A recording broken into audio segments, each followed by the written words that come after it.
Parliament ഇന്നും പ്രക്ഷുബ്ധമായേക്കും. Bihar voter പട്ടിക വിഷയത്തിൽ ഇരു സഭകളിലും പ്രതിഷേധിക്കാനാണ് പ്രതിപക്ഷ നീക്കം.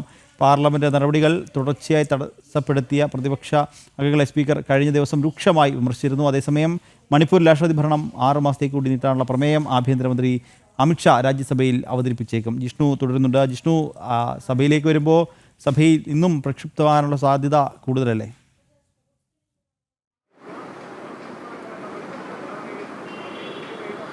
നിഖിലെ, വർഷകാല സമ്മേളനം ആരംഭിച്ച പാർലമെന്റിന്റെ ഇരു സഭകളുടെയും പ്രവൃത്തി സമയം നോക്കുമ്പോൾ വളരെയധികം കുറവാണ്. അതായത് ഓപ്പറേഷൻ സിന്ദൂറുമായി ബന്ധപ്പെട്ട ചർച്ചകളിൽ മാത്രമാണ് രാജ്യസഭയും ലോക്സഭയും തുടർച്ചയായി പ്രവർത്തിക്കാൻ സാധിച്ചിട്ടുള്ളത്. മറ്റെല്ലാ സമയങ്ങളിലും പാർലമെന്റ് നടപടികൾ വിവിധ വിഷയങ്ങൾ ഉയർത്തിക്കൊണ്ട് തടസ്സപ്പെടുത്തുകയാണ് പ്രതിപക്ഷം ചെയ്തിട്ടുള്ളത്. ഇന്നും സമാനമായി ബീഹാർ വോട്ടർ പട്ടിക ഉൾപ്പെടെയുള്ള വിഷയങ്ങൾ ഉയർത്തിക്കാട്ടിക്കൊണ്ട് രാജ്യസഭയും ലോക്സഭയിലും പ്രതിഷേധിക്കാനാണ് പ്രതിപക്ഷ നീക്കം എന്നുള്ളത് മനസ്സിലാക്കുന്നു. ഒപ്പം ഹൈപീഡൻ MP ഇന്ന് ലോക്സഭയിൽ ഈ ഛത്തീസ്ഗഡിൽ കന്യാസ്ത്രീകളുടെ വിഷയം, അറസ്റ്റ് ചെയ്ത വിഷയം സഭ നിർത്തിവെച്ച് ചർച്ച ചെയ്യണം എന്നാവശ്യപ്പെട്ടുകൊണ്ട് അടിയന്തര പ്രമേയത്തിന് നോട്ടീസ് നൽകുമെന്ന് മനസ്സിലാക്കുന്നുണ്ട്. കൂടാതെ ഈ ബീഹാർ വോട്ടർ പട്ടിക വിഷയത്തിൽ തെരഞ്ഞെടുപ്പ് കമ്മീഷന്റെ നടപടികളെ ചോദ്യം ചെയ്തുകൊണ്ടും വിഷയം ചർച്ച ചെയ്യണമെന്നും ആവശ്യപ്പെട്ടുകൊണ്ടായിരിക്കും പ്രതിപക്ഷത്തിന്റെ പ്രതിഷേധം. ഇതിന് രൂക്ഷമായിട്ടുള്ള വിമർശനം കഴിഞ്ഞ ദിവസങ്ങളിൽ സ്പീക്കർ ഓം ബിർളയും ഒപ്പം മുതിർന്ന കേന്ദ്രമന്ത്രിമാരും നൽകിയിരുന്നു. അതായത് വിവിധ വിഷയങ്ങളിൽ ചർച്ച വേണമെന്ന് ആവശ്യപ്പെട്ടുകൊണ്ട് പ്രതിഷേധിക്കുകയല്ലാതെ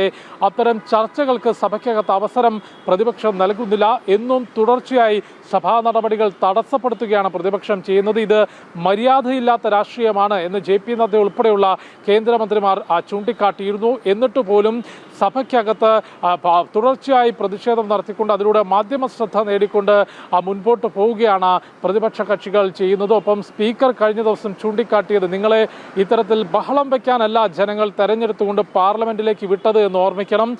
കാര്യക്ഷമമായ അല്ലെങ്കിൽ രാജ്യത്തിന്റെ മുൻപോട്ട് പോക്കിനുതകുന്ന ഗൗരവമായ ചർച്ചകൾ നടക്കേണ്ട വേദിയാണിത്. അവിടെ ഇങ്ങനെ ബഹളം വെച്ച് അലമ്പാക്കരുത് എന്ന് കൃത്യമായി മാന്യമായ മര്യാദയുടെ ഭാഷയിൽ സ്പീക്കർ ഓം ബിർള ബഹളം വെച്ച പ്രതിപക്ഷ അംഗങ്ങളോട് നിർദ്ദേശിക്കുകയും വിമർശിക്കുകയും ചെയ്തിരുന്നു. പക്ഷേ ഇന്നും അത്തരം വിമർശനങ്ങൾ ഉൾക്കൊള്ളാതെ സഭ തടസ്സപ്പെടുത്താനുള്ള ഒരു നീക്കത്തിലേക്കാണ് പ്രതിപക്ഷം നീങ്ങുന്നത് എന്ന് മനസ്സിലാക്കുന്നു. പ്രത്യേകിച്ച് ബീഹാർ വോട്ടർ പട്ടിക വിഷയത്തിൽ അവിടെയും ബംഗ്ലാദേശ് ഉൾപ്പെടെയുള്ള രാജ്യങ്ങളിൽ നിന്ന് അനധികൃതമായി കുടിയേറിയവരെയും മരിച്ചുപോയവരെയും വോട്ടർ പട്ടികയിൽ നിന്ന് ഒഴിവാക്കിക്കൊണ്ട് വോട്ടർ പട്ടിക കുറ്റമറ്റതാക്കാനുള്ള തെരഞ്ഞെടുപ്പ് കമ്മീഷന്റെ നടപടികളെയാണ് കോൺഗ്രസ് ഉൾപ്പെടെയുള്ള പ്രതിപക്ഷ പാർട്ടികൾ ചോദ്യം ചെയ്യുന്നത്. നിഖിൽ, ശരി ജിഷ്ണു, പാർലമെന്റ് ഇന്നും പ്രക്ഷുബ്ധമായേക്കും. ബീഹാർ വോട്ടർ പട്ടിക വിഷയത്തിൽ ഇരു സഭകളിലും പ്രതിഷേധിക്കാനാണ് പ്രതിപക്ഷ നീക്കം. വിവരങ്ങൾ നൽകുകയായിരുന്നു ഡൽഹിയിൽ നിന്നും ജിഷ്ണു കൃഷ്ണൻ.